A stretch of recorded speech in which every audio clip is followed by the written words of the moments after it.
Hello everyone and welcome back to another video of the Tech Team. So, in today's video I managed to build a custom keyboard for myself and I would like to take you on a tour with me on how the final product turned out.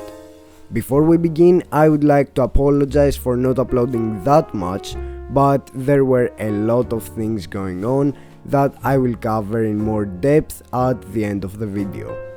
As a beginner, the hardest part that I had to find out was the board that this keyboard would have. There were a lot of good options out there like the GMK Pro and lots more that could fit my price point. But I could not just choose the best one, and that's because of my region. So I had to screw all of my options and I realized that I had only one left. The IDOBAO ID80 plus 75% HOT-SWAPPABLE mechanical keyboard kit ANSI layout. Whew! It turned out to be an incredible option, as you will see later on with the video. It came into a black box that I unfortunately can't show you because it's not in there anymore. And in general there were no problems with shipping. As you can see, I chose a 75% keyboard, and that's for a very basic reason. The keys that a 75% offers are the minimum that I would accept on a keyboard. I certainly need the arrow and the F keys in my everyday use, so going with this layout was a no-brainer. The board comes with RGB lighting, although it was hard to see with the keycaps and switches that I used. But because I will probably want at some point in time to see some of that lighting in my room, I chose the version where it has the side and back lighting. For only $10 to $20 difference, I believe that it was an insanely worthy upgrade. The side lighting is very visible, and whenever you pick the keyboard up, you will be mind blown by this one-of-a-kind option that this keyboard offers. Everything was very easy to set up, and there are stubs already installed in the board, and you don't have to do any soldering or desoldering. If you're new to the custom keyboard scene, all of those things might seem a bit unnecessary to you, but by building your own keyboard, there is almost no way that the end result will be something worse than a pre-build. Anyway, the board is all metallic and it feels really heavy, although I have seen some reviews that don't totally agree. If I compare this 75% board with another pre-built 100%, we can see that there is a huge difference in the weight. The board, as long as the pandemic takes place, will come with a pre-installed foam, which is very happy to see, because the board is known to be somewhat hollow, which is not a big issue when you add this layer of foam. I personally really like the look of this 75% board because not everything is very close to each other. As you can see, the F row is separated by the numbers row, the insert, home and delete keys as well, and finally the arrow keys are not an exception. The stubs are not the best ones, and if not lubed will have some rattle. But for me that is not a very big issue, since I'm coming from a keyboard with 10 times worse stubs, so I didn't lube them for now. Because this is not a review to any of the parts I will mention today, and I'm not going in depth to anything, if you would like to see a full review to any of the parts I will mention today, just type it in the comments. After you find the board, the next thing you have to do is find the switches that you will be installing in your board. Don't worry, I will do a sound test later in the video, but if you don't like the sound of the board, don't be frightened. It all comes down to preference, and by changing the switches you will affect the sound directly, since the switch is one of the most important things when you're talking about the sound. There are three main categories of switches: linear, tactile and clicky. so if you want you can check those categories later. I personally choose linear because I had a very specific switch in mind, the gateron black ink switch. This is a very smooth and somewhat heavy switch with no tactile bump that for now is just right for me. The switches came into a plastic bag and I had no problems with shipping at all. Here you can listen to a sound test of the switch.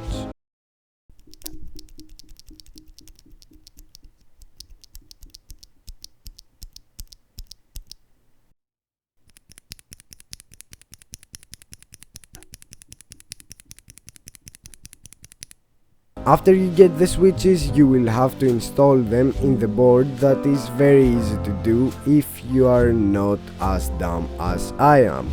I applied a lot of pressure in some of these switches that made some of the pins break, resulting in some of the switches not working. Thankfully that was not a big deal because you could just take them out, fix the pins by applying a little pressure to place them back to their beginning stage, and then you are ready to go. At that period of time you have a working keyboard, but it would be very hard to type on a keyboard with only switches. So that's where the keycaps come into place. For the keycaps I choose the Artifact Bloom Series keycap set Vintage that took a couple of days to ship, so for that reason I had to use my cheap and kind of dirty old keycaps from the keyboard I was using before. I will give you now a sound test so I can prove you that keycaps play a role in sound, so here is the sound test from my old keycaps.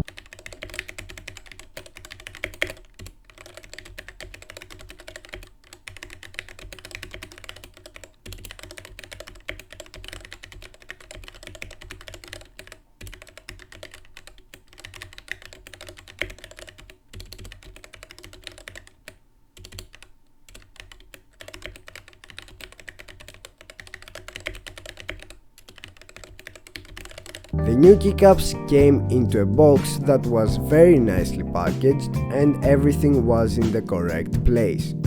Those are not the most expensive keycap set, although if you are new they will come as a surprise because they cost over $45, and the truth is that my previous keyboard costed that much. So they are double shot and very well made. That basically means that they were thick and they also have a very nice feeling every time you press them. So I had to take the old keycaps out and put the new ones. This was not the most enjoyable process because I didn't had a keycap puller, but my hands were able to get the job done as well. The final result looks exactly as I wanted, although this comes down to preference like everything else in the keyboard community.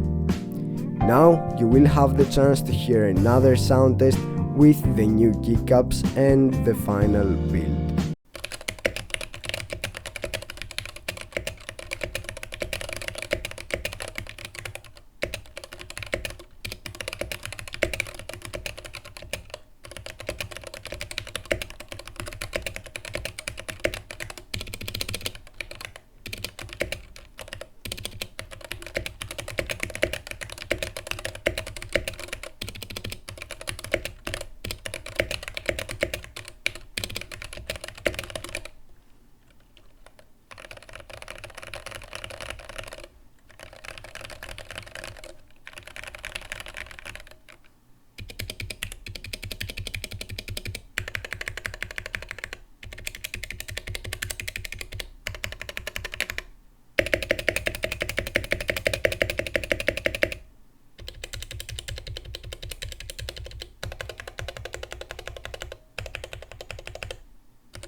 So, was I satisfied, and would I recommend to someone building their own custom keyboard after I finished mine?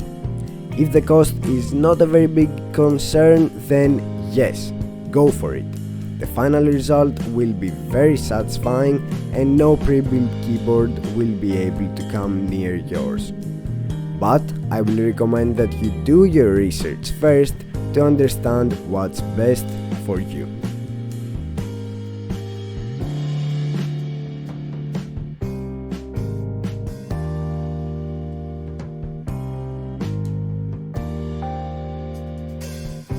Before you leave, I would like to apologize again for not uploading that often the last month or so. That's because I had school, I had to learn Adobe After Effects to make a proper intro and outro, as well as some animated things that you saw in the video. Make the script for a video, create the shots and a lot more things that took well over 55 hours to complete. At that process, I unfortunately also had to pass the COVID that I will make a video about in the future. So, if you want to support me, so I can continue putting that much work into a video and even more, the best way to do that is by subscribing to the channel, liking the video and watching every video till the end. Sharing with your friends is also another very important thing, so you can bring more people to the channel. We are very close to 1000 subscribers, and if we manage to hit that goal, it would mean the world to me. But no pressure, watching the whole video helps me a lot by itself. Thank you for watching and I will see you all in the next video. Goodbye!